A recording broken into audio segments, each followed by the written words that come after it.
nome dele. Queria te convidar a ficar de pé mais um instante. Já nós recebemos o pastor Bruno Alves. Aplausos,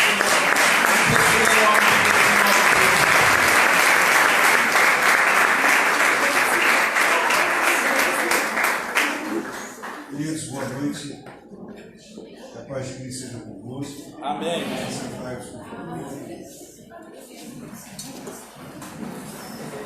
É um prazer estar com vocês nessa noite. E, sem sombra de dúvidas, eu quero tributar louvores ao Senhor.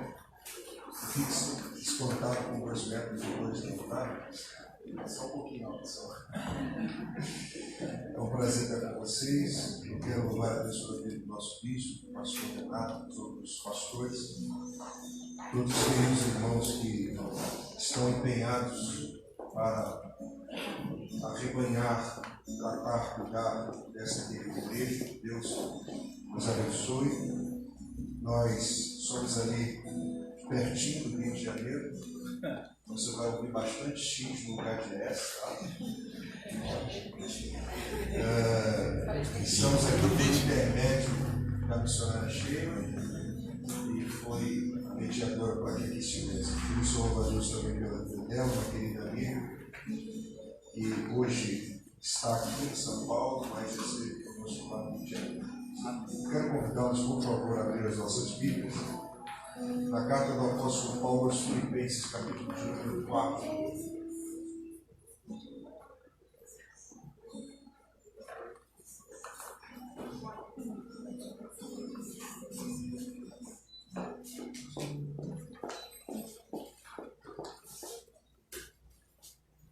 Filipenses, capítulo 4, nós vamos fazer a leitura a partir do primeiro versículo e nós vamos ler até o versículo de número 7, já será suficiente para a exposição bíblica essa noite. Carta do apóstolo Paulo aos Filipenses, capítulo 4, do 1 ao 7.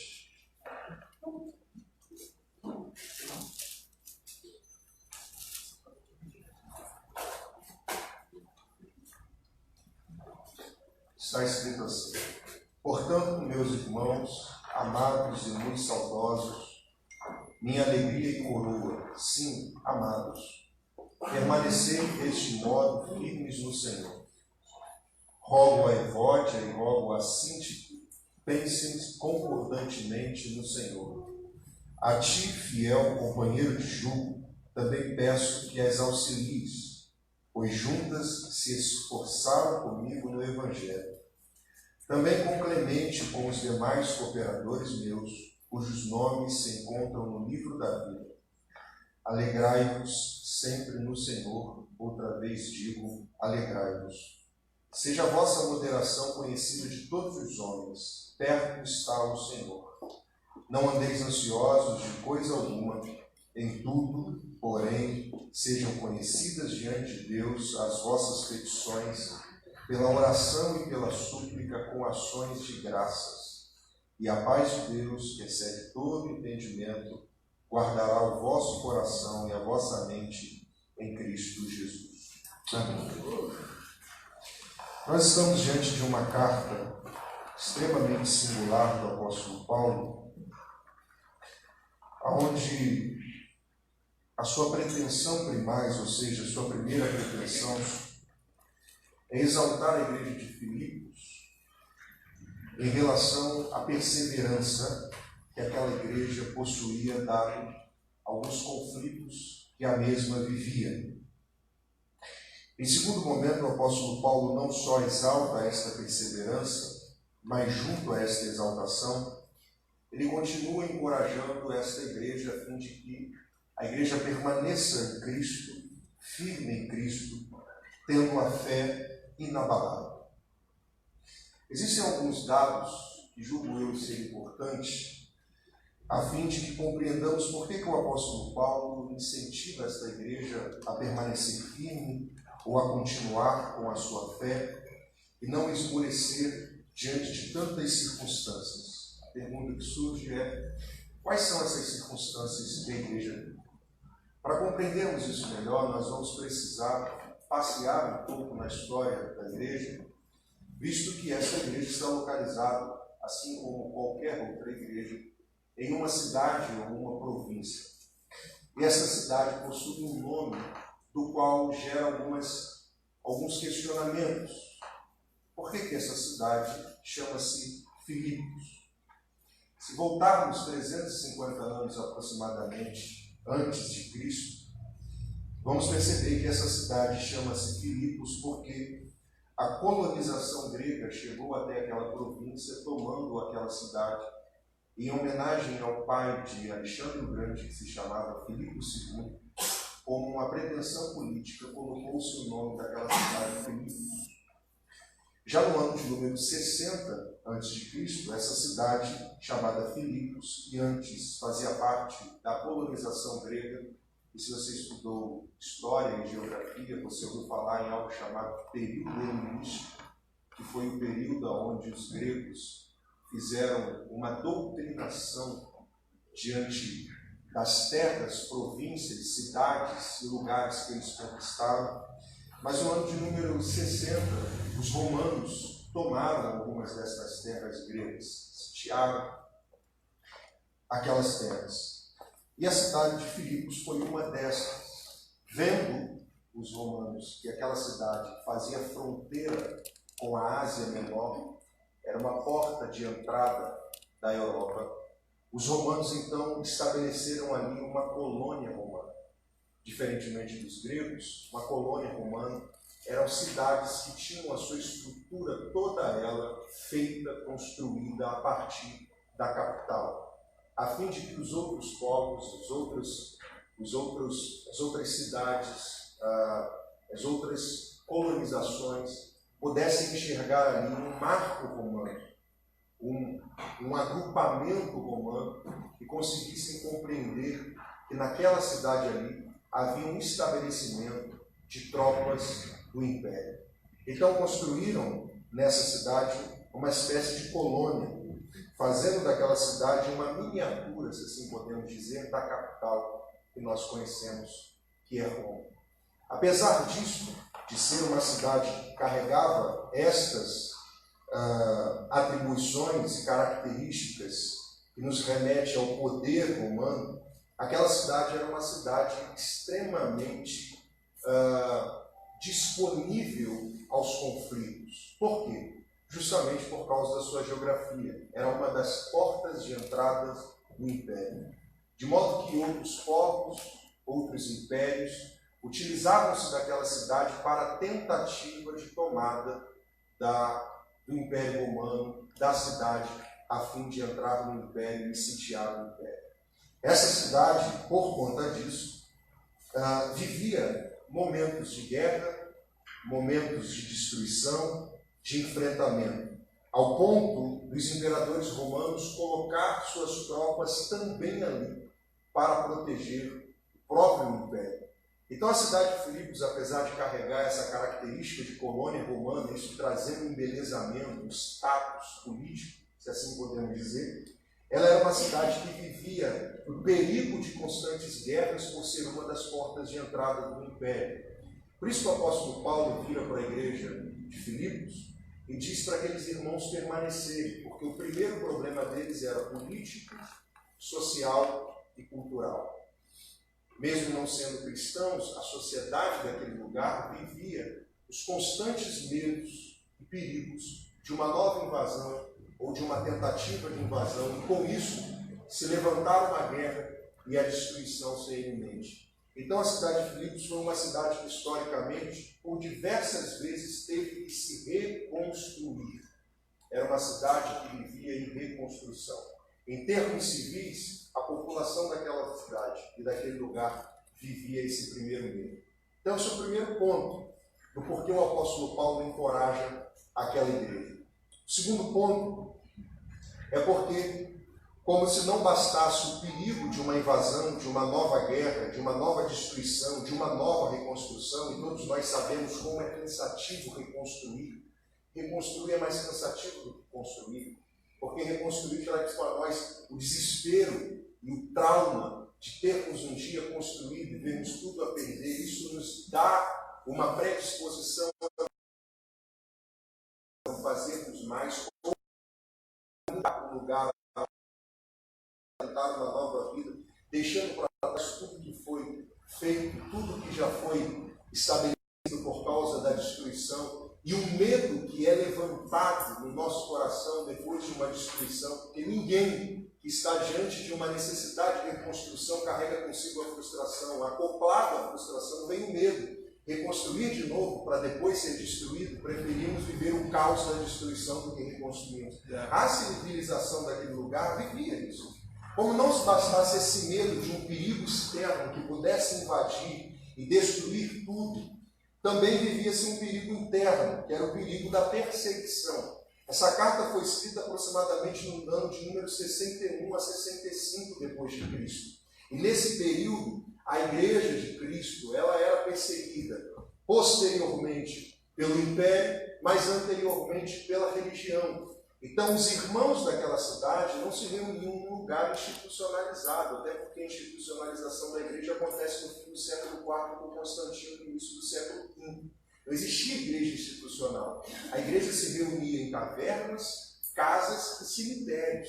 Então, Paulo está escrevendo para um povo que se reúne provavelmente numa casa, se reúne provavelmente numa caverna ou provavelmente num cemitério, porque precisa fugir da perseguição que não só externa como a civilização vive, mas também interna por causa da religião judaica que perseguiu no primeiro momento os primeiros cristãos e posteriormente o próprio império. Então esse povo está recebendo essa carta, ele está sendo encorajado com tanta firmeza pelo apóstolo Paulo, porque os cristãos viviam esses dois tipos de perseguição. E nós vamos denominar essas perseguições como perseguição externa e perseguição interna. Externa porque eram civis da cidade de Filipos que viviam esses problemas que eu acabei de dizer. O perigo de ser invadido das portas de entrada do império. E interna porque eram cristãos, receberam a fé em Cristo Jesus, receberam o Evangelho de Jesus e eram perseguidos justamente por isso, por judeus religiosos e também posteriormente pelo próprio império que perseguiu pelo volume que se ganhou desta fé no império. E todo imperador, eu vou utilizar assim para nós não utilizarmos um outro termo, mas você vai entender, se sente ameaçado quando vê algo debaixo dos seus olhos crescer. Então a fé estava sendo difundida, o povo de Deus estava crescendo e esse povo passava por essa perseguição. Então Paulo está dizendo para o povo que a perseguição não é uma perseguição toda, séria, pontual e eficaz. Esse povo é o povo que andava amedrontado. Por isso que Paulo vai incentivar. Apesar disso, Paulo vai glorificar essa igreja. E nós vamos perceber isso logo no primeiro versículo. Se você está com a sua Bíblia aberta e a exposição bíblica se vai texto a texto, será importante você acompanhar comigo. Como diz o reverendo Hernandes Dias Lopes, a parte mais importante do sermão é o texto. Então a gente vai utilizar bastante o texto, porque o meu papel é só interpretar o texto e dar a vocês nessa noite. Primeiro versículo do capítulo 4, o apóstolo Paulo vai glorificar essa igreja. Por quê? Porque ele vai chamar essa igreja de igreja amada, saudosa e sua alegria e coroa. Primeiro, o apóstolo Paulo chama a igreja de Filipos de uma igreja amada. É importante frisarmos que essa é uma das cartas da prisão. Paulo está preso. Veja aqui, Paulo está preso encorajando uma igreja. Você consegue entender isso aqui? Paulo está preso encorajando uma igreja. Vamos lá. É forte. Paulo está chamando aquela igreja de amada, meus amados. Não é no singular, é no plural, porque a igreja se faz por corpo. A palavra eclésia não quer dizer chamados para fora. A palavra eclésia quer dizer reunião de debate externo. Ou seja, eclésia não é uma palavra nossa, a eclésia é uma palavra, por exemplo, dos gregos, e eles utilizavam essa palavra quando os sábios se reuniam em praça pública para discutir a política, para discutir as coisas, e o povo tinha acesso. Então a eclésia não fala no singular, a eclésia fala no plural. Se alguém se bate assim no peito, eu sou igreja, está errado. Ninguém é igreja no singular. Para ser igreja precisa ser no plural. Então eu só posso ser igreja se eu tenho comunhão, se eu convivo em comunhão, se eu comungo da fé. Vamos lá, Paulo diz, meus amados, número 1. Número 2, saudosos, porque Paulo tem saudade daquela igreja. Uma das coisas mais intrigantes para mim, que sou pastor, é como o apóstolo Paulo tem coragem de dizer que tem saudade da igreja. Bendito seja a igreja de Filipos. Vamos lá. Aqui o bispo ama vocês. Isso é coisa só lá do Rio de Janeiro. Número 3. O apóstolo Paulo diz que aquela igreja era a sua alegria. Paulo exalta a igreja dizendo que ele tinha alegria na igreja. Olha só, Paulo vê a igreja como amada, Paulo vê a igreja como saudosa e Paulo vê a igreja como alegria. Dentre as 4 características que ele destaca, glorificando aquela igreja, esta última é a que mais nos surpreende. Paulo chama de minha coroa. Por que Paulo está dizendo minha coroa? A primeira coisa que a gente pensa sobre coroa, realeza, autoridade, superioridade. Mas a palavra coroa que aparece aqui no grego não é coroa de realeza. A palavra coroa aqui é coroa dos jogos greco-romanos. Quando haviam vencedores, colocavam uma coroa de ramos, de folha, que representava que aquele indivíduo superou os obstáculos e venceu. Ok, quando Paulo diz minha coroa, Paulo está dizendo, vocês são o reflexo de que eu venci no ministério. Então, preste bastante atenção. Paulo está dizendo que aquela igreja é o sinônimo de que ele foi bem sucedido ministerialmente. Paulo não disse isso em nenhuma outra igreja. Agora olha para cá, Paulo não disse, vamos fazer um comparativo aqui básico. Paulo não disse isso sobre a igreja de Corinto. A igreja de Corinto é a igreja que nós vamos perceber, diferente de todas as outras, que mais evidenciou em termos escriturísticos na Bíblia Sagrada as manifestações espirituais. Você vê que é tanta manifestação espiritual que o apóstolo Paulo precisa organizar liturgicamente a igreja. Você sabe disso, Paulo diz, quem fala em língua, fale para si, quem não fala, tem que ter intérprete, blá blá blá. Por quê? Porque eles subverteram o sentido do dom. A palavra diz que o dom é para a edificação da igreja. E eles estavam usando o dom como autopromoção. Tanto é que Paulo não vê aquela igreja como espiritual, que no capítulo 3 ele diz, eu não posso dizer a vocês como a espirituais, mas como a carne, porque era uma igreja facciosa. Se o dom é utilizado para autopromoção, logo essa igreja é facciosa. Por quê? Porque eu quero aparecer mais do que o outro. Se eu quero aparecer, então eu faço qualquer coisa para que esse outro não apareça. Eu estou dividido. Isso é sinônimo de imaturidade. Paulo diz, eu não posso chamar vocês de espirituais, mas a carnais, porque vocês dizem, uns são de Paulo, outros são de Apolo. Você já conhece isso? Paulo não chama a igreja de Corinto de uma igreja saudosa. E a igreja de Corinto era uma igreja, vamos tentar pensar a igreja com a nossa realidade de igreja. Era uma igreja bem mais portentosa. A igreja de Corinto estava em uma capital. A igreja de Corinto estava colocada em uma cidade portuária, onde a probabilidade econômica era muito maior do que outras cidades. Por quê? Porque ela importava e exportava. Aquela cidade era uma cidade que recebia imigrantes e colocava imigrantes para fora. Então era uma cidade que tinha um poder econômico maior. Se é uma cidade com um poder econômico maior, logo os civis daquela cidade também possuem um poder econômico maior. Isso se aplica à igreja. Quando ele olha para a igreja de Filipos, ele não olha para a estrutura. É claro, a gente está pensando com a nossa cabeça de igreja hoje. Mas só para a gente entender, ele não olha para a estrutura, ele não olha para a condição financeira, ele não olha para o poder aquisitivo daqueles irmãos, porque provavelmente muitos deles já haviam perdido alguma coisa nas prováveis guerras que existiam por ser uma porta de entrada, disse na introdução. Ele olha para os irmãos de, apesar desses obstáculos, superarem em fé todas as tribulações. O que revela Cristo naquela igreja não era o poder de status que ela possuía, mas era a capacidade de, mesmo em frente aos problemas, superar em Deus os problemas e permanecerem firmes na fé, ainda que não pudessem ter nada. Olha para mim aqui. Esse negócio de que o mundo olha para aquilo que Deus nos dá e crê no nosso Deus pelo status que Deus promove em nós, é a maior balela que existe. Isso é coisa de música gospel.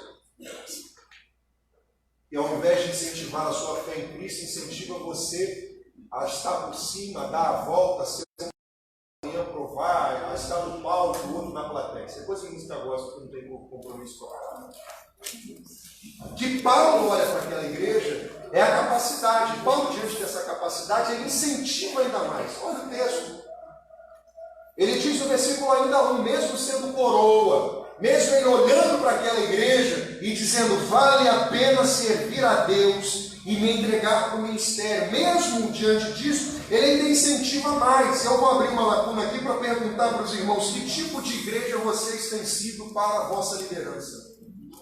Aqui olha para a igreja e diz, minha coroa, eu estou vivendo prazer, apesar de preso, de pastoreá-los, porque quando eu olho para vocês, eu enxergo que valeu a pena receber o chamado e a vocação divina. Esse é o perfil de igreja que precisamos ser. Essa é a estrutura de igreja que precisamos ter. Continua no versículo 1 dizendo, permanecei deste modo. Quando ele diz permanecer, é uma palavra simples, faz todo um sentido. Ele não está dizendo passai a estar. Ele diz, vocês já estão. Por isso que a carta é de glorificação à fé daquela igreja. Mas ele ainda incentiva mais. Permanecei deste modo. Em quem? Ele não diz permanecer deste modo, desfrutando das coisas que o Cristo pode promover. Ele diz permanecer deste modo em Cristo. Porque a fé daqueles irmãos era extremamente possíveis de serem abaladas, visto que servindo a Cristo continuavam vivendo esses percalços da vida. Nós estamos falando de uma igreja brasileira, gente, que não sofre perseguição. Perseguição, a gente não sofre, escute bem, a gente não sofre perseguição de modo que qualquer besteira falada por um canal de YouTube já ofende a gente. E se os concernente à perseguição, que a gente fica estremecido com portas do fundo. Meu Deus, portas do fundo, olha o que eles falaram de Jesus. Irmãos, vocês não creem no Cristo da palavra, não? Não possa nos indignar. Eu estou dizendo que a nossa de qualquer coisa, a nossa fé é robusta. Ela não é uma crença que se desvaneia por causa de alguma coisa que se perde na vida. Meu Deus! É por isso que a nossa fé não é palpável, a nossa fé não é sensitiva. Quem se estabelece na fé pelo que sente, no dia que deixar de sentir, sai, vai embora, nunca teve fé, porque fé não é crença. Crença precisa tocar, crença precisa ver, crença precisa sentir. Só a fé em Cristo faz a gente olhar para a cruz e dizer, ele morreu por mim para me salvar. Aleluia! Glória a Deus! Aleluia! Deus! Esperamos por sua vida. Aleluia! Aleluia! Meu Deus! Aleluia! Aleluia! Paulo diz permanecer deste modo. Agora olhe para cá, por favor. A gente olha assim e diz assim, poxa, essa igreja é uma igreja perfeita, né? Parece uma igreja perfeita.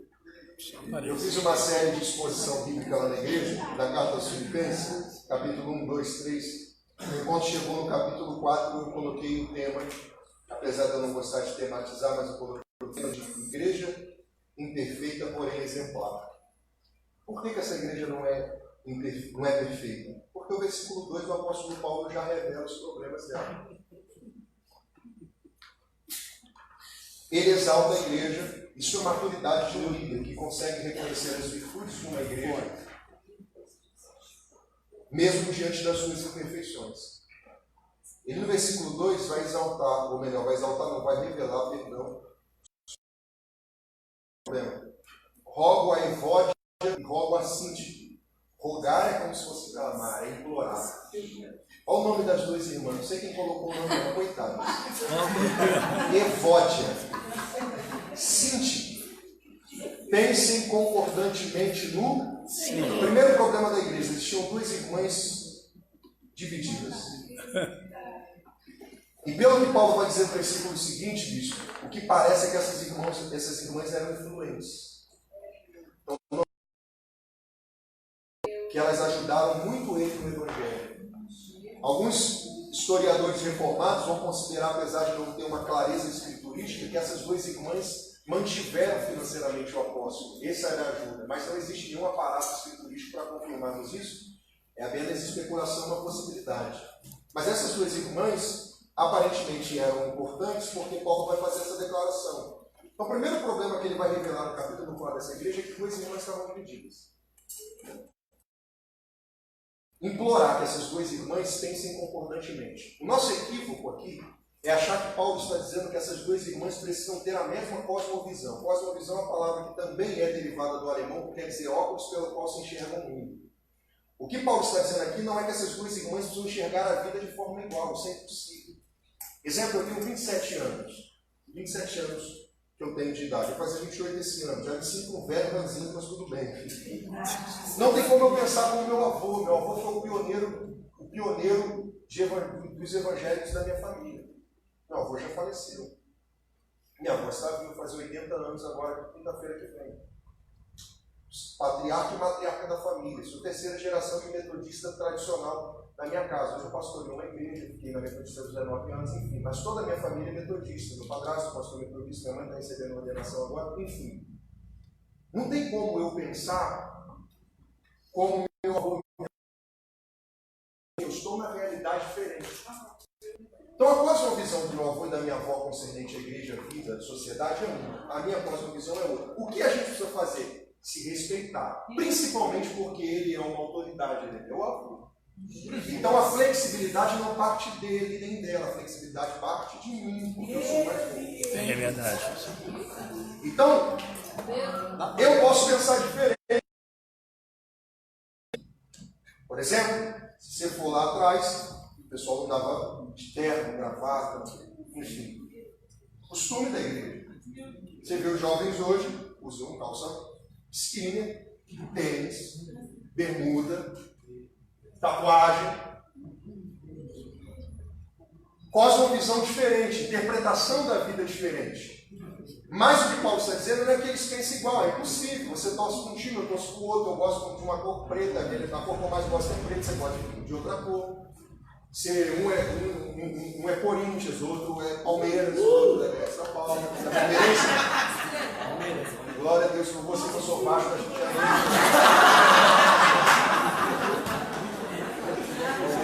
Naturalmente fomos ontem roubados pelo Flamengo. Aqui em São Paulo é coisa de trabalho, deixa pra lá. Não dá para a gente pensar igual, porque somos diferentes. O que Paulo está dizendo aqui, eu estou usando esses exemplos básicos, que eu não posso falar de algo que não seja realidade nossa. Paulo está dizendo aqui é que no Senhor elas pensem concordantemente. Aleluia. Então, nós temos diversas tradições cristãs. Nós temos tradição pentecostal, nós temos tradição reformada, da qual eu faço parte, da tradição histórica. As tradições são diversas, mas no Senhor rezamos concordantemente. Aleluia. Você tem um costume diferente do meu. A gente se vê isso até no dialeto, a gente vê isso até na gíria. Você está aqui, a gíria é uma, você está no Rio, a gíria é outra. A gente fala com X no lugar do S. Vocês falam porta, porteiro e portão. Não tem problema, irmãos. A gente chama biscoito, vocês chamam bolacha. Não faz diferença, mas em Cristo nós somos um só. Aleluia! O que as irmãs estavam vivendo aqui é que elas estavam divididas. E Paulo está encorajando essas irmãs a estarem unidas. Porque elas são proveitosas no Evangelho. As diferenças, provavelmente culturais, habituais, de cosmovisão, precisam ser quebradas, porque servimos ao mesmo Senhor Jesus. Glória! Esse problema é tão sério que Paulo não só vai rogar, como Paulo vai pedir ao seu fiel companheiro. A palavra aqui, companheiro, no grego, dá a ideia de pastor daquela igreja. Ele está dizendo a ti, fiel companheiro de julgo, ou pastor, também peço que as auxilies. Por quê? Porque essas irmãs estavam vivendo tão radicalmente separadas que precisavam ser auxiliadas por alguém que viesse a uni-las. E quem é que deveria fazer isso? O pastor daquela igreja, o operador daquela igreja, era o responsável por unir a elas, uni-las. unir as duas, a fim de que as duas pudessem trabalhar juntas. Por quê? Pois juntas se esforçaram comigo no Evangelho. Olha o que Paulo está dizendo. Elas são duas irmãs importantes. Eu preciso, pastor, de você, para que você possa mediar, porque uma das bem-aventuranças fala de pacificação, e o discípulo precisa ser um pacificador. Pegue essas duas irmãs que vivem separadas, junte as duas, porque elas são importantes. Outra maturidade do apóstolo Paulo aqui. O apóstolo Paulo não deixa de enxergar a importância das duas por causa do pecado delas. E deixa eu dizer, facção é pecado. Pecado não é só adultério, fornicação, pornografia, prostituição. Esses são pecados de ordem morais. Facção e divisão também é pecado. Paulo está tratando o problema delas como pecado. E ele não deixa que o pecado ofusque a concepção que ele tem em relação às duas, de fato das duas serem proveitosas. Ou seja, não é por causa do pecado presente que ele anula o que as duas já fizeram. Pelo contrário, ele pega os que as duas já fizeram para corrigir o pecado presente. Meu Deus! Por que a maturidade é um líder? Porque nós líderes às vezes fazemos isso. Nós olhamos para o pecado presente e anulamos o que já foi feito, ao invés de pegarmos o que foi feito para incentivarmos a tirar do pecado presente. Paulo olha para aquele irmão e diz: auxilie. Depois que ele diz para auxiliá-las, ele diz também com Clemente e com os demais cooperadores de Deus, ou seja, os presbíteros, os líderes daquela comunidade, cujos nomes se encontram no livro da vida.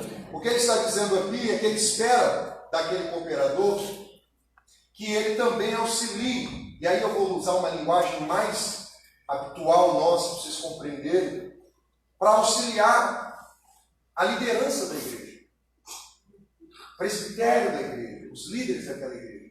Porque o que passa é uma divisão, vivendo um problema entre o próprio ministério, a própria liderança. E aí Paulo olha para aquele problema e ele diz assim: cujo nome está escrito no livro? Aqui há uma informação importante a ser frisada. Paulo não anula a graça que os salvou por causa do pecado que eles estão vivendo. Paulo aqui está deixando redundante, mas é proposital, está deixando dando uma deixa doutrinária. Porque a carta também é doutrinária. Ele diz: o nome destes foram escritos no livro da vida, ou seja, eles foram salvos, são salvos. Ele não trata aqueles indivíduos como ímpios por causa do pecado presente. Ele trata eles como salvos, por quê? Porque não foi Paulo que morreu na cruz para salvá-los. Então Paulo, ele é pastor, apóstolo, nós sabemos disso. Qual é o papel do pastor? Não é ser mediador. Não é ser nem comediador. Comediador é o Papa, é Maria, na doutrina católica equivocada. Ele não é nem mediador. O mediador entre Deus e os homens é Cristo. Se Cristo é o mediador e Cristo mediou a salvação àqueles homens, apesar do problema que eles vivem, Paulo compreende que eles são salvos. Então ele utiliza a salvação como argumento para que eles sejam ademoestados, advertidos e se ajustem. É como Paulo estivesse dizendo: o comportamento de vocês não é o comportamento de quem foi salvo. Nós, igreja, isso aqui eu estou usando o que Paulo usou para a liderança, mas isso serve para nós. Nós, igreja, precisamos compreender uma coisa básica. Efésios capítulo 2, versículo 8. Pela graça sois, mediante isso não vem de vós, é dom de Deus. Versículo 9. Não é para que ninguém se glorie. Versículo 10. Pois sois feitura de Cristo, criado para toda boa obra. Olha o que Paulo está dizendo. A obra não salva. Quem salva é a graça. O sacrifício de Jesus na cruz. O amor imerecido. Mediante a fé. O que é a fé? A fé é o óculos que me faz enxergar essa salvação. Essa fé não vem de mim. É um presente que Deus me dá. Porque Ele me dá ainda quando eu estava morto em pecado. Eu não tinha poder de escolhê-lo. Então Ele veio e escolheu, e eu respondi a essa escolha, me dando fé. E isso não vem de mim, é dom de Deus, é presente, não vem das obras para que ninguém se glorie. Então o que Paulo está explicando é isso aqui, ó. Vocês foram salvos. E por isso, vocês precisam praticar boas obras. Não é o contrário. Pratique boas obras para que vocês sejam salvos. É por isso que Paulo vai olhar para a igreja e diz para aqueles irmãos uma coisa. O quê? Viver como salvo. O incentivo do apóstolo Paulo é que a igreja viva como salva. Porque para ser igreja precisa ser salva. E o processo dessa salvação começa com aquilo que a gente chama de regeneração. Essa regeneração, por isso eu gosto de John Wesley, um teólogo do século XVIII, o iniciador do movimento metodista. Ele disse que o indivíduo pode ler a Bíblia, pode ir ao culto, pode fazer orações, pode ficar 3 horas do seu dia lendo o que for preciso, eu estou parafraseando, e ainda assim precisar nascer de novo. Por isso que a nossa fé não é uma adaptação religiosa, a nossa fé é uma transformação, uma regeneração em Cristo. Meu Deus. Paulo olha para eles assim, vocês não estão vendo como salvo. Isso vale para mim, tá, gente? Eu estou vendo como salvo. É a pergunta que vocês fazem. Porque aquela igreja estava evidenciando que não. Mas é uma igreja exemplar? É, mas não é perfeita. É uma igreja que dá um exemplo para nós? É, mas não é. Tanto é que não é perfeita que ele precisa fazê-los pensar que devem viver como salvos. É uma igreja que tem fé? Tem. Mas alguns deles não estavam vivendo como salvos. O apóstolo Paulo faz essas 2 advertências, e aí no versículo de número 4, ele faz outra advertência: alegrai-vos sempre no Senhor. Outra vez os digo, alegrai-vos. Está acoplado ao versículo 5, seja a vossa moderação conhecida de todos os homens, perto está o Senhor. Por que ele diz para aquela igreja se alegrar? Nós não estamos falando de nós, estamos falando de uma igreja, introdução, que vive os períodos externos e os períodos internos. Amém? Perfeito. Uma igreja perseguida, como se vive de reconstrução, você já gravou isso? Como que se alegra diante disso? Pergunta, como é que a gente se alegra diante das perseguições?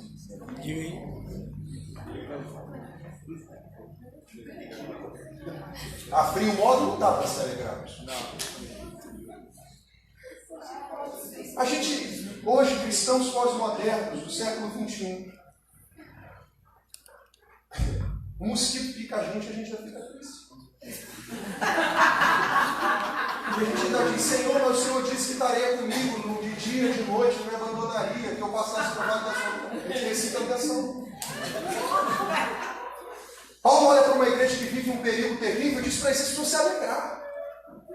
Mas qual é o fundamento da alegria de um povo perseguido interna e externamente? Paulo está orientando aqueles irmãos a se alegrarem, porque a alegria deles transcende a realidade.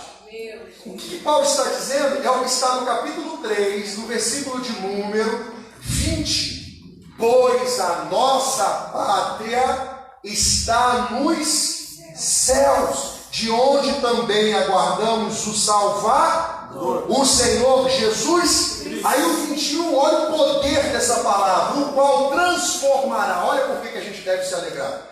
Transformará o nosso corpo de humilhação, esse aqui, que é corruptível, humilhado porque é caído, pecaminoso, para ser igual ao corpo da sua glória, segundo a eficácia do poder que ele tem de até subordinar a ti, assim, todas as coisas. Paulo está dizendo, vocês têm que se alegrar. Número 1, por quê? Porque a pátria de vocês não é aqui. Então vocês não vão precisar de motivos terrenos para se alegrarem. Vocês foram salvos e um dia ele vai voltar para poder buscar vocês. Aleluia! Número 2, vocês devem se alegrar porque toda essa humilhação que vocês estão vivendo, esse corpo de humilhação será transformado. Vocês um dia terão um corpo como daquele que vai voltar para buscar vocês. Número 3, fique tranquilo, se vocês possuem medo daqueles que podem entrar na cidade, destruir a cidade, tomar a cidade, esse que vai salvar vocês, que vai buscar vocês, que vai dar um novo corpo a vocês, tem poder para colocá-los debaixo de humilhação. Aleluia! Paulo diz que a alegria deles não pode ser uma alegria aqui, por causa das coisas passageiras. A alegria deles precisa ser uma alegria que esteja vinculada à salvação que eles têm, que eles possuem. Por que Paulo diz isso? Porque aquele que é alegre consegue viver uma vida equilibrada, versículo 5. Essa vossa alegria vai promover em vocês uma moderação. O que é moderação? Equilíbrio. Que será conhecida de todos os homens. Ou seja, Paulo está dizendo, uma pessoa alegre, agora olha para mim para você entender mais ou menos, uma pessoa alegre consegue viver uma vida moderada, a fim de que aqueles que o cercam Questione como esse cara consegue ser alegre. Porque não faz sentido ser alegre diante de uma realidade como eu acabei de dizer a vocês. Uma pessoa alegre, ela é moderada, equilibrada. E o questionamento é: como consegue manter o equilíbrio com todos esses perigos e medos que nos cercam? O questionamento que as pessoas que olham para nós, que servimos a Deus, perguntam. 13 milhões de desempregados, mais de 50 milhões vivendo na informalidade. A política do caos foi instalada no nosso país. E aqui eu não estou falando de partidos, nem me interessa isso, porque eu sou agente do Evangelho, eu sou partidário.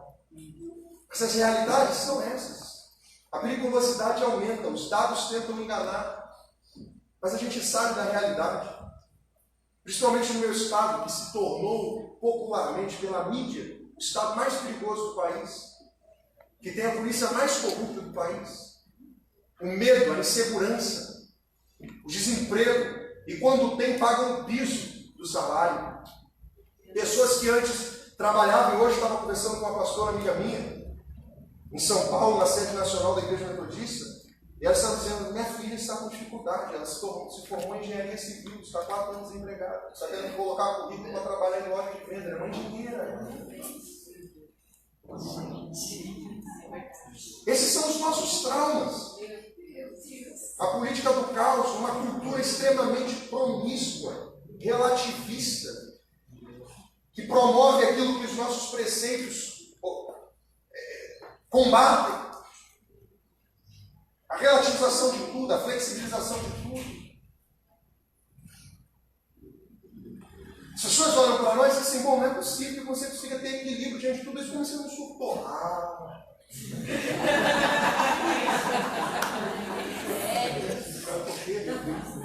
Filipenses 3:20, a minha pátria não é. O que Paulo está fazendo a gente pensar aqui é que nós devemos viver inconsequentemente nessa vida. É que ele está dizendo que se tudo que nós ambicionarmos, esperarmos, ambição no bom sentido da palavra, não no sentido pejorativo, tudo que nós desejarmos, almejarmos ou melhorar, porque as pessoas às vezes o que a gente espera não acontecer, a nossa garantia não está. Por isso que o Evangelho de Jesus Cristo não é sobre aquilo que Ele pode te dar nessa vida, é sobre aquilo que Ele te deu sem você merecer na eternidade. Aleluia.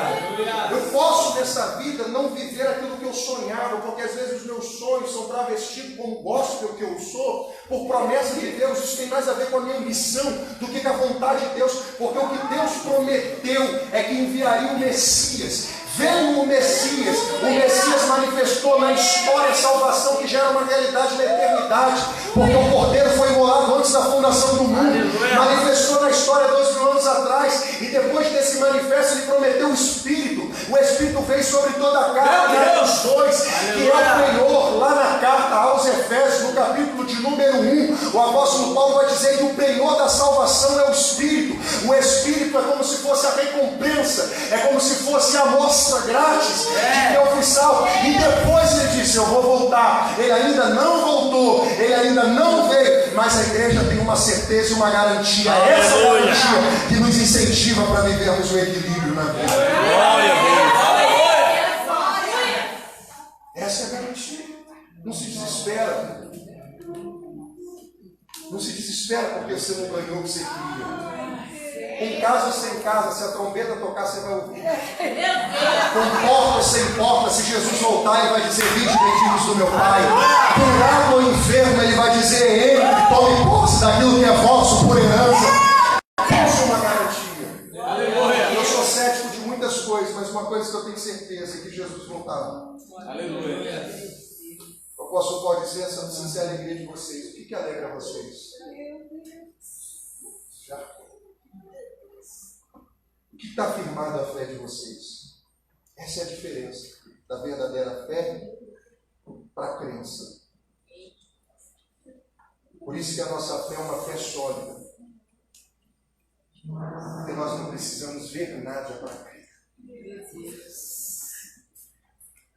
Precisamos ganhar nada. Palpável. Se a sua fé está presa a essas coisas, cuidado, pode ser crença.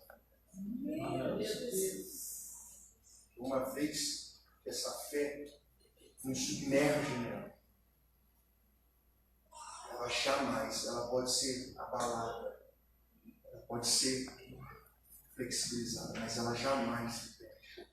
Quem garante a permanência dela não são as possíveis boas obras que fazemos, nem a nossa convicção inerrante, porque somos como a igreja de Filipos. Temos os nossos traumas, as nossas dores. Pode não ser as mesmas, mas eu tenho certeza que aqui pessoas já viveram problemas de depressão, de ansiedade. Pastor, você deve tirar do mundo. Isso é coisa do homem. Ano passado, início do ano passado, eu fui acometido por esses problemas emocionais. Depressão e ansiedade. Procurei um tratamento profissional. Passei por psicoterapia. E sabe por que eu tive depressão e ansiedade? Porque estou desde 16 anos no ministério. O que me trouxe foi a fadiga ministerial, que foi o diabo. Foi pregando, cuidando. A ponto da psicóloga me dar licença, não tem sobre isso. Sou fraco mesmo. Tá? Esse negócio de pregador, a maioria deles, vocês já nem conhecem. Passei, a psicóloga me deu licença para apresentar o conselho da igreja, o conselho da igreja me dá licença. Problemas que a gente vive não são esses, mas são outros. Os enfrentamentos que temos. E a palavra é: alegrai-vos. Se você ficar pensando que alguém diz para você, botou a mão na sua cabeça, eis que te digo, alguém voltará, alguém virá, vão te dar, vai chegar, vai aparecer, você vai ganhar na loteria. Isso não acontecer, isso amarga a vida. Deus não disse isso na sua palavra. Deus disse que enviaria o Filho, o Cordeiro, para salvar o homem pecador. A maior indignação da igreja é a que o Dr. Charles Spurgeon diz, de que o homem salvo se indigna por ter uma natureza caída e implora para que a salvação chegue, para que esse corpo corruptível seja transformado. Essa é a oração nossa, é a esperança nossa. É o que João diz no Apocalipse, que naquele grande dia ele enxugará dos nossos olhos toda a lágrima. A nossa esperança está nesse dia, de que ele voltar, disser para nós: vinde benditos, tirar a lágrima dos nossos olhos, tirar toda a nossa dor e vivermos em segurança, em paz, junto ao Cordeiro de Deus. Aleluia! Diz, dá para se alegrar em frente a essas tribulações, dá para ser equilibrado, dá para ser moderado, dá para viver de modo que o mundo nos enxergue e questiona como é possível. Por isso eu gosto das irmãs, queridas irmãs. Minha avó fez parte, faz até hoje. As irmãs do ciclo de oração, as irmãs conhecidas da igreja como Camelo de Fogo na Pentecostal. Fala uma irmã dessa, minha avó está com 80 anos, pergunta quando minha avó desfruta. Eita Deus, aleluia. Foi evangelizada morando na Ilha do Governador por uma jovem. Ela nunca esquece, ela valoriza os jovens por isso. Por uma jovem que bateu na porta, era católica praticante. Bateu na porta dela e evangelizou. Ela aceitou Jesus ali. Quando que ela desviou? Nunca mais. Glória a Deus. Ela aceitou Jesus. Ela aceitou benesses. A proposta da jovem não foi: venha para Jesus que ele vai te dar isso, vai melhorar isso. Ela não bateu na porta. Isso se prega aqui no Brasil. Vai para a Europa e fala: venha para Jesus que ele vai melhorar de vida. Bateu na porta. Você quer a salvação? Minha avó não aceitou as bênçãos. Minha avó aceitou a salvação. Não desviou nunca mais. Por isso que eu gosto dessas irmãzinhas. Porque elas passam. Você olha para minha avó e diz assim: que mulher fantástica. Que mulher. Todas as perdas que teve, ela engoliu. Quando a família desapontou, quando os nossos se desviaram, ela não tinha sorriso nos olhos. 6 horas da manhã orava, 6 horas da noite orava. Todos os dias. Era a tradição dela. Estou dizendo que a gente tem que fazer a mesma coisa. Ela segurou, sustentou, porque ela cria meu Cristo. Salva, libera e cura. Nunca se desviou, nunca saiu da fé, porque ela não veio por uma fé mística, ela não veio por uma crença, ela veio por Salvador. Aleluia. meu avô, estávamos lá servindo a Jesus. Aleluia. Eu gosto disso, são diferentes, andam vestidos diferentes. A nossa garotada hoje, eu sou novo, posso falar isso, a nossa garotada hoje despreza estes, ri, faz piada da roupa, do corpo, da cabeça, zomba desses, mas desvia, não pode ver um rabo de saia, não pode ver nada que não tem fé, tem crença, tem feeling, tem característica. Eu desviei, minha falou assim.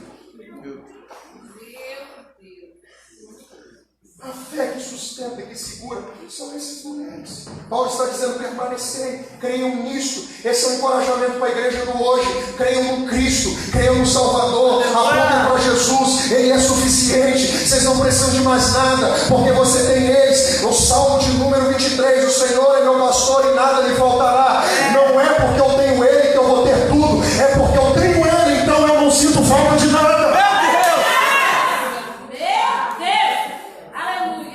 Paulo diz: essa moderação, essa firmeza, dona Ana, essa firmeza é que fará com que os vizinhos olhem e digam: está ali uma mulher, que os vizinhos olhem e digam: está ali um homem, eu vou pedir conselhos, ele faz bem. O dia da minha angústia, eu cheguei na empresa que eu presto serviço, uma senhorinha que cuida lá, pastor, estava triste, abatido, foi decepcionado, frustrado.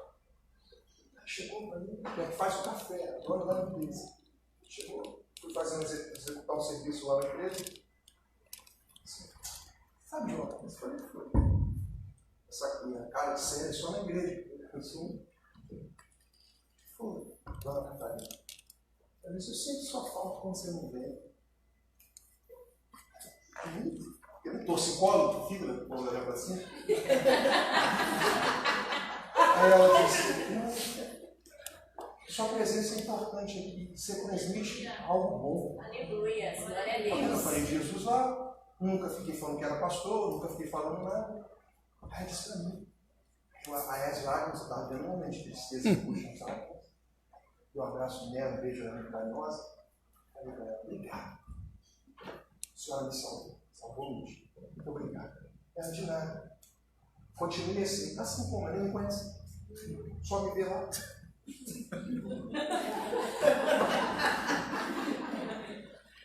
Eu lá, eu saí do campo e fui chorar. E falei para Deus: seu obrigado. Porque quando a gente está se sentindo desprezado, inoperante, sentimento, você sabe o sentimento, aquele sentimento de inutilidade. Às vezes as pessoas que estão à nossa volta, por mais sejamos úteis, nos enjaula, nos acorrenta num sentimento de inutilidade, para que elas continuem recebendo mais da gente, porque o sentimento de inutilidade provoca em nós a necessidade de fazer mais. É uma forma também abusiva de exercer controle. Às vezes a gente sente isso, a gente chega num lugar e depois nós somos não fiz nada. É a alegria, é a moderação. Paulo diz: essa moderação, e nós encerramos, versículo 6, versículo 7. Ele termina no versículo 6: não andeis ansiosos de coisa, em tudo, porém, sejam conhecidas diante de Deus as vossas petições, pela oração e pela súplica, com ações de graça. Versículo 7, olha o que a palavra promete: e a paz de Deus, que excede todo entendimento, guardará o vosso coração e a vossa mente em Cristo. Paulo está dizendo para aqueles irmãos, no meio da angústia, quando a ansiedade vier, as dores vierem por causa do enfrentamento que vocês vivem como igreja, supliquem. Eu sei que Deus não é surdo, e às vezes a gente usa isso como jargão. Deus não é surdo, para que gritar? Não é porque Deus não ouve. É que às vezes a nossa alma se expressando explode diante de Deus. Porque a dor é tanta, a gente põe para fora com um grito, com lágrimas. O apóstolo Paulo incentiva: supliquem, clamem. No dia da dor, da angústia, o segredo é conversar também, pedir auxílio também, mas se prostre diante de Deus, põe para fora. Clame a mim, responder-te-ei e anunciar-te-ei coisas grandes e firmes que não sabe. pôr para fora. Não é gritar por gritar, porque enquanto eu ponho para fora, eu estou tratando a minha alma, e às vezes a gente precisa mesmo gritar. Só quem já foi para um lugar isolado e gritou desesperadamente sabe como isso é terapêutico para a alma, para o espírito. Pôr para fora, e Paulo diz, não é só gritar, não é só orar, não é só pôr para fora, é oferecer ações de graças. Paulo está orando, dizendo para uma igreja que sofre, no sofrimento, dê graças a Deus, porque a salvação de vocês está estabelecida e não tem quem possa tirar. Aleluia. Dê graças. E aí a resposta para esse que suplica, para esse que ora, para esse que clama, a resposta é paz, que excede todo entendimento. Paulo disse, vocês vão ver, você viu aqui, eu não posso ser irresponsável, né, irmão? Você não viu aqui Paulo dizendo, se vocês suplicar, se vocês clamar, se vocês gritar, Deus vai te dar o que vocês estão pedindo. Vocês não acreditam? Não. O que eles deviam clamar? Será que eles vivem em perigo? Guerra, sim, eles deviam clamar. Traz paz, não é isso? Só que paz que Paulo promete não é que as guerras vão acabar, não é que o império vai parar de perseguir, não é que lá vai deixar de ser a porta de entrada, não é que mais um império vai invadir. A paz que ele diz é uma paz espiritual. No coração, no espírito. Excede. Está dizendo, diante de todas as aflições, vocês conseguirão ter paz que ele promete. Ele está dizendo, vocês vão orar, vão orar, vão orar. E mais importante que aquilo que vocês estão clamando chegar, é aquilo que Deus vai fazer dentro de vocês. A paz excede o entendimento e guarda o. Por quê? Porque o nosso entendimento é afetado pelas angústias da alma e do coração. Então Paulo está dizendo, esse sentimento de angústia, de dor, de tristeza, de ansiedade, vai ser acalentado pela paz que Deus pode dar. Amém. Eu queria deixar essa palavra aqui no seu coração. Amém. Se você não sair daqui hoje com o que você esperava que você viu, o que a palavra promete para você, eu sou responsável por ela, é que o Senhor vai te dar paz. Paz para enfrentar as adversidades que você está vivendo. Paz para enfrentar os perigos que você tem tido. Paz para enfrentar as ansiedades. Você que não dorme à noite. Você que acorda assustado. Você que acorda desesperado. Você que depende de remédio. Não estou dizendo que você vai parar com o remédio. Estou dizendo que para além do remédio, Deus te dá paz. Guarda o seu coração. Coloca ele trancafiado para que isso que é externo, que ofende, que afeta, não possa afetar mais, porque a paz de Deus estará sobre você e sobre a sua casa. Fique de pé comigo, por favor, em nome de Jesus.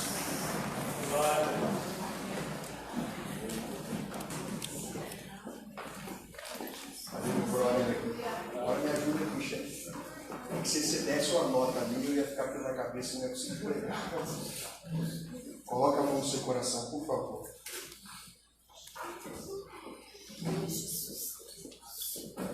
Coloque a mão no seu coração. Feche seus olhos. Eu acho que o meu tempo já está estourando, mas eu queria dar esse tempo para você, esses poucos minutos que faltam da minha participação, feliz participação de estar com você, para que você pusesse diante de Deus as suas ansiedades, para que você colocasse diante de Deus agora, não sou eu não. Eu vou orar com você já já. Mas eu queria que você fizesse isso que Paulo ensinou aquela igreja a fazer. Diante das suas lutas, dos seus medos, dos seus temores, você colocar diante de Deus e pode falar para Ele aí onde você estiver. Se você quiser falar, gritar, se você quiser falar dentro do seu coração, se suas lágrimas já forem suficientes para representar aquilo que você sente, faça isso. Aí onde você estiver. Não espera começar a orar por você não. Já começa a falar com Deus. Deus, essa é a minha angústia, essa é a minha dor, esse é meu trauma, esse é meu problema. Senhor, eu não quero viver uma crença, eu quero viver fé. E fé em Ti, Senhor, porque eu sei que Tu me salvaste. Eu sei que o Senhor me guardou, o Senhor me deu salvação. Eu sei que o Senhor voltará, eu sei que o Senhor vai vir, eu sei que existe um lugar preparado, eu sei que a Tua igreja reinará contigo. Mas guarda, Senhor, meu coração, me dê paz na minha família, me dê paz na minha casa. Eu sei que algumas circunstâncias externas não são imutáveis, a não ser que o Senhor queira mudá-las. Mas eu me preocupo nessa hora, como a igreja de Filipos, eu quero ter paz interior. Eu não quero só simplesmente vir para a igreja segunda, terça, quarta, quinta. Eu não quero ser simplesmente conhecido como uma crente. Eu quero ter paz aqui dentro, Deus. Eu quero ter paz na minha família, eu quero ter paz no meu entendimento, eu quero ter paz no meu coração. Quebre as barreiras, Senhor, me ajude a liberar perdão, me ajude a me reconciliar como aquelas duas irmãs o fizeram depois da demonstração. Me ajude a viver como corpo, em comunhão, como lugar com meu irmão, que as diferenças não sejam maior do que a fé que temos em Ti, Jesus. Me ajuda a me livrar do pecado, me ajuda a dizer não para as tentações da minha carne, porque todo dia elas vêm, elas só serão arrancadas de uma vez por todas quando o Senhor nos der um corpo glorificado. Faça isso, Jesus. Me dê paz, ore aí onde você estiver, ore, faça isso. Oh Espírito Santo, pedimos a Tua ajuda, pedimos que o Senhor nos dê sabedoria para vivermos. Preciso que o Senhor nos dê condições de sermos uma igreja exemplar. Não precisamos ser a igreja mais rica, mais bela, mais bonita. Só queremos servir de testemunho para a sociedade. Que as pessoas olhem para nós e digam: o que você tem? A gente diga: não é o que eu tenho, é o que Ele é na minha vida. Ele é o meu Salvador. Ele me tirou do charco de lodo. Ele me limpou, Ele me regenerou, Ele me transformou. É o que Ele me tornou nele. E enquanto eu estiver ligado nele, a alegria estará em meu coração, o sorriso estará nos meus lábios, porque o meu maior prazer é aquilo que Ele fez na cruz. É aquilo que Ele fez na cruz. Oramos pela Tua igreja, para que essa fé não seja abalada por nada, e que eles saiam daqui hoje revigorados pelo Teu Espírito Santo, com uma fé sólida, firme. Que os de casa olhem e digam: o que aconteceu? E eles digam: eu voltei mais convicto da minha salvação. Eu voltei pacificado. Ganhou isso, ganhou aquilo? Não. Eu só reativei a alegria da salvação. Aleluia. É por isso que há sorriso em meus lábios. Oramos no nome de Jesus, para a glória do Teu nome. Amém. Você pode liberar um aplauso ao Senhor?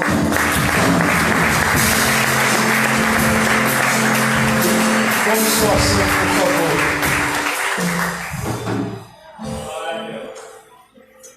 Pastor,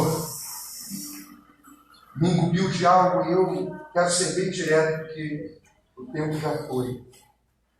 Nesse mesmo capítulo 4, se você continuar lendo, o apóstolo Paulo vai agradecer, a partir do versículo 10. Você marca, não precisa ler agora. Agradecer a generosidade daquela igreja. O apóstolo Paulo vai dizer que aquela igreja cuidou dele, ainda quando ele estava debaixo dos cuidados de Tessalônica. Você sabe disso?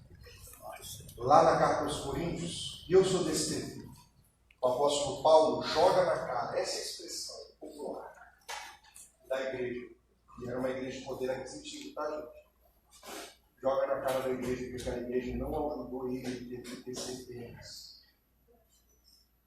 Sabe o que é o compromisso que o ministro tem?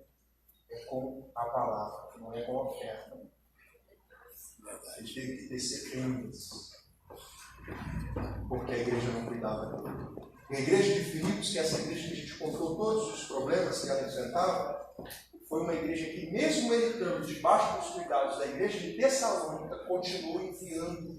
Por quê? O apóstolo Paulo revela aqui. Ele ainda diz: se viver no mundo, se viver no corpo, posso fazer as coisas dele que me fortalecem, não é que eu posso fazer tudo, é que eu tenho poder para suportar no mundo e no corpo. Ele diz aqui: para que o evangelho fosse ampliado, a pregação do evangelho fosse ampliada.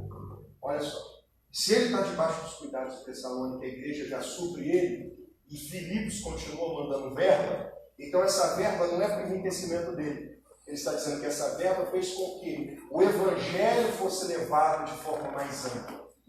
Então, quando a gente não oferta, ele disse para os Coríntios, nem por pesar, nem por necessidade. O apelo do pastor, do bispo, à oferta, não pode ser: venha ofertar porque estamos precisando. Não pode ser isso. O apelo do pastor, do bispo, à oferta, deve ser feito porque uma igreja exemplar é uma igreja generosa. E generosidade não tem a ver com quantidade, generosidade tem a ver com voluntariedade. Então eu queria convidar vocês a serem como a igreja de Filipos essa noite. mesmo por mais que as contas, tudo esteja sendo pago, tudo bem resolvido, fortaleça o poder nesta casa de ampliar os territórios no qual o Evangelho está sendo pregado. Eu não estou te prometendo que você vai ganhar isso, não estou te prometendo que você vai ganhar aquilo. Quer ver? Oferte porque você tem certeza da sua salvação. Eu fiz isso lá com a igreja. Eu nunca precisei falar no pé porque Deus o enriqueceu. De ser não salvo, se é grato a Deus por ser salvo, então amplie a capacidade da igreja e alcançar a outros para que outros também sejam salvos por você. Isso despertou o coração do povo. E não tem palavra mais bíblica do que essa. Oferte por gratidão. Entregue o seu dízimo também por gratidão e por cumprimento daquilo que a palavra diz. Vamos ofertar em nome de Jesus. Amém. Se coloque de pé. Aleluia. Deus, Ele é lindo demais. Oh, aleluia.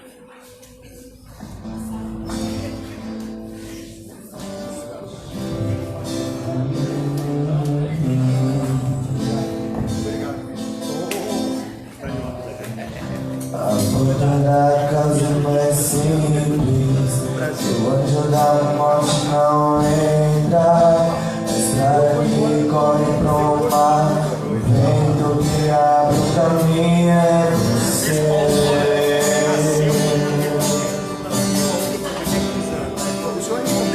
É você.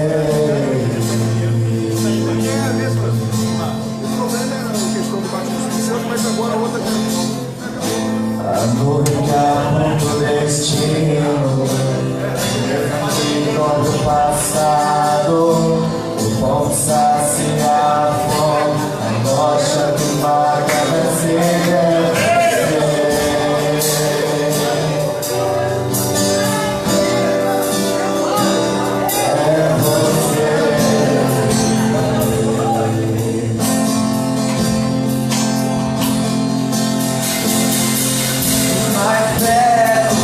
No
Pode sentar por um minutinho que eu vou dar a bênção apostólica, mas antes eu quero convidar os verdadeiros adoradores para domingo.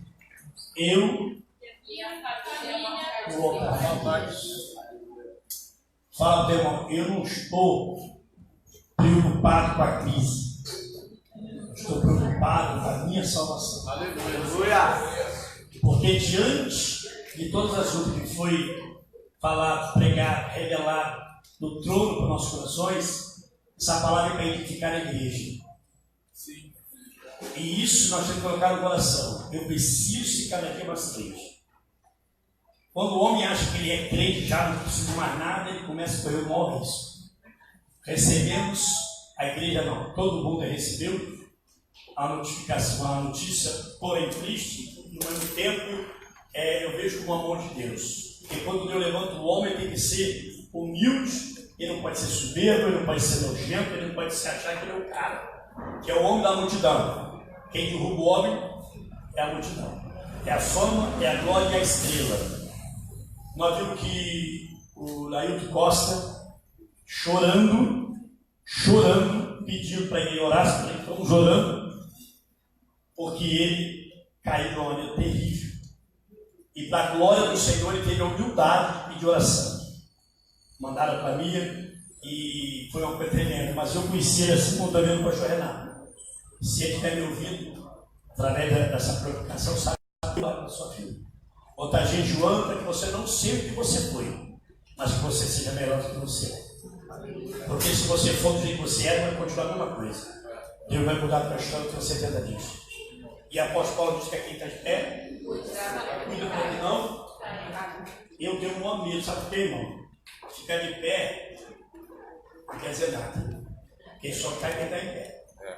Deitado não cai, já está caindo. Então domingo agora, prepara a tua oferta, prepara o teu dia, prepara a tua gratidão. O pastor falou uma coisa que chamou a atenção. Eu não estou dizimando simplesmente para ser rico, para ter casa. Estou dizimando pela salvação da minha vida, pela salvação da minha família, dos meus familiares. Amém? Vamos ficar de pé. Pastor, tu está indo embora, né? Domingo agora, olha só que interessante. É Metodista Oleana. Meu irmão foi o primeiro que nós entramos, foi Metodista Brasiliana, lá em Petrópolis, primeira igreja brasileira de Petrópolis. Eu não lembro quem está lá na frente.